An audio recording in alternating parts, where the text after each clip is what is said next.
সারা দেশের দৃষ্টি যখন রাজধানীর এভারকেয়ার হাসপাতালের দিকে। গুরুতর অসুস্থ হয়ে বিএনপি চেয়ারপারসন বেগম খালেদা জিয়া ৬ দিন ধরে সেখানে সংকটপূর্ণ পরিস্থিতিতে। এরই মধ্যে ১ ডিসেম্বর রাতে রাষ্ট্রীয় গুরুত্বপূর্ণ ব্যক্তি হিসেবে ঘোষণা করা হয় বেগম জিয়াকে। ফলে বিশেষ নিরাপত্তা ব্যবস্থা তৈরি হয় এভারকেয়ার জুড়ে। রাষ্ট্রের অতি গুরুত্বপূর্ণ অর্থাৎ রাষ্ট্রপতি বা প্রধানমন্ত্রীর প্রটোকল হিসেবে এসএসএফ এর সিকিউরিটি পান তিনি। এ অবস্থায় নতুন করে আলোচনায় আসে এসএসএফ, যারা ১৯৯১ সাল থেকে বাংলাদেশের সর্বোচ্চ ব্যক্তি রাষ্ট্রপতি বা প্রধানমন্ত্রী প্রটোকলের বিশেষ ব্যক্তি, বর্তমানে প্রধান উপদেষ্টা এবং রাষ্ট্র কর্তৃক ঘোষিত অতি গুরুত্বপূর্ণ ব্যক্তিদের নিরাপত্তা দিয়ে আসছে।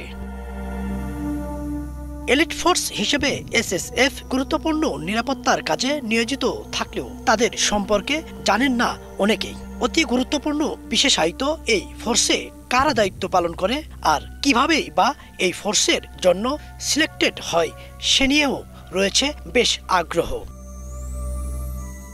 মূলত ১৯৮৬ সাল থেকে ২০২৫ সাল পর্যন্ত টানা ৩৯ বছর ধরে গুরুত্বপূর্ণ এই দায়িত্ব পালন করে আসলেও ১৯৯১ সালে এসে বেগম খালেদা জিয়ার সরকারে তাদের এসএসএফ বা স্পেশাল সিকিউরিটি ফোর্স নামে নামকরণ করা হয়, যা ১৯৯১ সালের আগ পর্যন্ত প্রেসিডেন্সিয়াল সিকিউরিটি ফোর্স পিএসএফ নামে পরিচিত ছিল।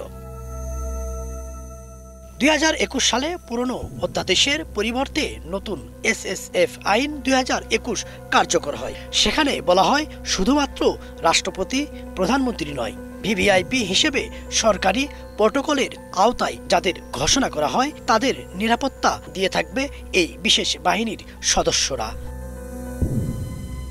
এসএসএফ কাজ করেন ঘনিষ্ঠ সুরক্ষা, ভিভিআইপি যাত্রাপথ নিরাপদ, অফিস বাসস্থান সুরক্ষা, সভা সমাবেশ সহ গুরুত্বপূর্ণ ব্যক্তিদের সার্বিক নিরাপত্তা বিধান। অন্য যে কোনো বাহিনীর চেয়ে বেশ ক্ষমতাধর এই ফোর্সের প্রত্যেকটি সদস্য।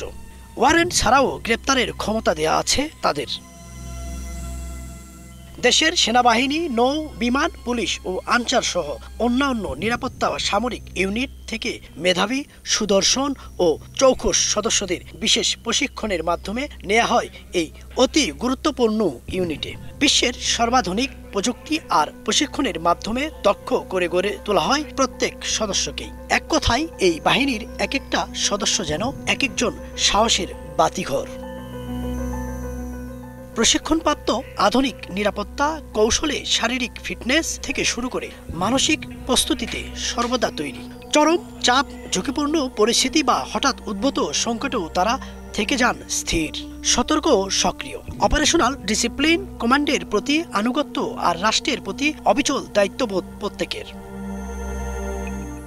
তাদের প্রতিদিনের ডিউটি মানে শুধু প্রটোকল নয়, বরং এক একটি স্ট্র্যাটেজিক নিরাপত্তা পরিকল্পনার বাস্তবায়ন। যেখানে নিরাপত্তা ব্যর্থতা মানে হতে পারে জাতীয় সংকট, সেখানে এসএসএফ সদস্যদের দৃঢ়তা যেন জাতির আস্থার এক প্রতিচ্ছবি।